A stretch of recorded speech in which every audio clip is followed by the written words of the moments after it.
হে everyone, good morning. কেমন আছো সবাই? আমি তো শিবরাত্রি উপলক্ষে চলে গেছিলাম একটু গ্রামের বাড়িতে।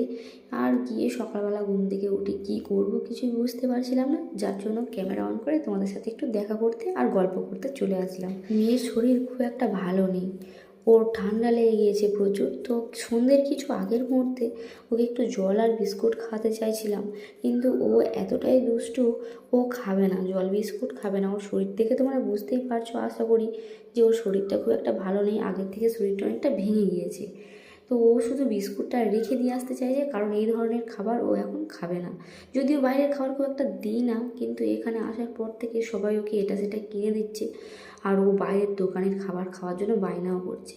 এখন চিপস হাতে নিচ্ছে, কোথা থেকে কুরকুরে কিনে নিয়ে আসছে, এটাই ও করছে। এবার তোমাদের সাথে ফুচকা খাওয়ার গল্পটা শেয়ার করি। রাত 9:30টার সময় চলে গেছিলাম মেলাতে। আর আমি মেলাতে যখনই যাই প্রত্যেকটা দোকান থেকে প্রায় ফুচকা খাওয়ার চেষ্টা করি, কোন দোকানে বেটার বানিয়েছে সেটা দেখার জন্য। তো দেখা হচ্ছে নেক্সট পার্টে। এখন টাটা।